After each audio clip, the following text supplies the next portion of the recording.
We're doing a steering gear change on a 96 Nissan Altima with a KA24DE engine. This is the part in question that we'll be changing. This is the affected one, as you can see, with the broken boots on it. The first thing you're going to want to do is pull your car into the garage or some area that you feel comfortable working in, put on the e-brake, loosen your lug nuts, and jack up your car.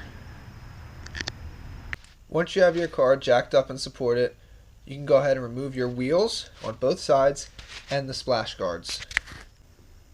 The next thing you're going to want to do once you've removed your splash guards in the car is go next to the power steering rack, or steering gear as Nissan calls it, and disconnect your two power steering lines. This is the new assembly that we're looking at here, but the lines are located under the car in these two spots. These will be the ones that you're actually disconnecting when you go down there. Put a drain pan underneath.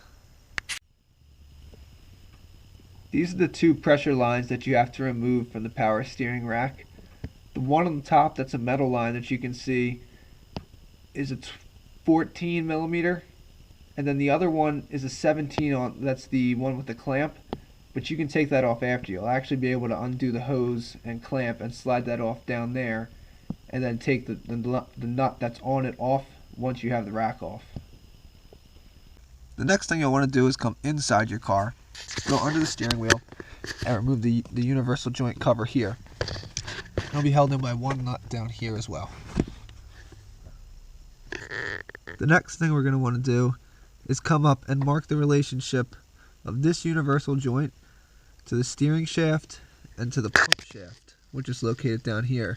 So simply make marks on each shaft, and when you realign it after taking out the steering rack, that's what you'll be looking for. And do not by any means move the steering wheel.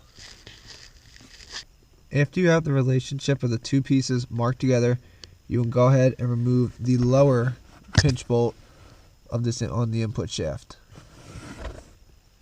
After you have the bolt removed from the input shaft inside the car, you can come down, and you're going to go do this on both sides. Remove your tie rod ends from your tie rods. And the important thing to do is count how many threads you have showing to try to get it back up to as straight of alignment as you can. Regardless of how close you get it, or even if you get it exactly on, you're still going to have to go take your car for an alignment, because you obviously had a problem with the racks before anyway. So it's basically just close enough to get it back to the shop. And you can go ahead and do that on both sides.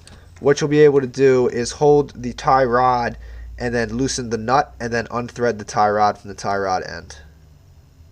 After you have your tie rod ends out, the next thing you'll want to come and do is remove the mounting bracket bolts here and above here, and on this side, here, and up top here.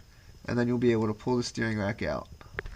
After you have all your nuts and bolts removed on each side, which will look like this and that, you can then come up and remove these brackets here and here. After sliding the two brackets forward, you can then pull down on your steering rack and disconnect it from the yoke inside the car and pull it out to one side. One of the final bolts you have to get to, which is very hard to see, is this clamp all the way in the back here. If your car is as old as mine, you're not going to be able to turn that off. So it's really up to you how you figure out how to cut it off. But it's incredibly possible to get, and incredibly impossible to get to. This is the part of the repair that you're going to be cursing yourself at. It's ridiculously hard to work on. So once you have your steering rack out, this is what it'll look like. I just cut my boot on the inside of the car. I really didn't care. I'm sure once it's off now, the screw will turn effortlessly. But honestly, I don't care. So after this point, what you can do is switch over this part of the boot. If you did it like me, this plastic clamp comes off, and that goes onto the other piece. If you're like me, you're going to have to get your tie rod end off. Still, I had a hard time getting off on my car, so I just popped it off this way. Transfer over the nuts on the end, and make sure to count how many threads you have showing here and here to try to get your alignment as close as you can back to normal.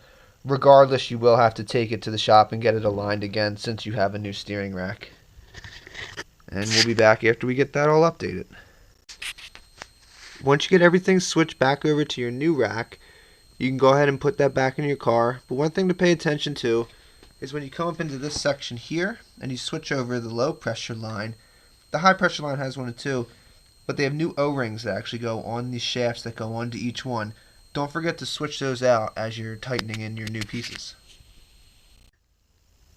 After you have your steering assembly back up in place, you can go ahead and slide your rubber clamp and metal band around on the left side, and then go back over to the other side. You should have put the rubber band around first, and then you can put your clamp on this side and go ahead and reinstall your bolts and get ready to do the work on the inside of the car after. The next thing you can come and do is reattach your universal joint and realign it the best you can to your marks. I cut mine, so I have literally no idea, but that's going to just have to do. After you have your U-joint back connected and tightened down, if you cut yours like mine, you can put a little caulk around it to seal it back up, and then you can reinstall your universal joint cover. After you have your cover back on, this is how it should look. After you've come down from the inside of your car and rehooked the U-joint, you can come out and hook up your low pressure and high pressure steering lines. The low pressure is just a Phillips head on a clamp, and the high pressure is a 14 millimeter. Don't forget to put your O-ring in before putting on the power steering line. The next thing we can do after hooking up our low and high pressure steering lines is to come back and reset our nut at the amount we counted earlier, which was 8 threads on our car. And we'll hook up our tie rod end to the tie rod and tighten it down. After you have both sides of your tie rods back connected as close as you can to where it was before you took your steering gear off, you can go ahead and tighten down your lock nuts against the tie rod end. After you have all your steering components hooked up and tightened up, the next thing you're going to do is come up and bleed the air out of the system. The easiest way to do that is to come up to your power steering fluid reservoir, fill it up to the cold line, and then put your car on accessory. Don't turn it on at this point, and just go close to full lock left and close to full lock right a couple of times, and you'll hear gurgling, and that'll start to work a lot of the air out. Nissan tells you to do it while it's running, but in the beginning it's easier to do it on accessory for a little bit and then follow Nissan's procedure of letting it run. Another very important part of when doing this is to make sure that your reservoir never goes dry.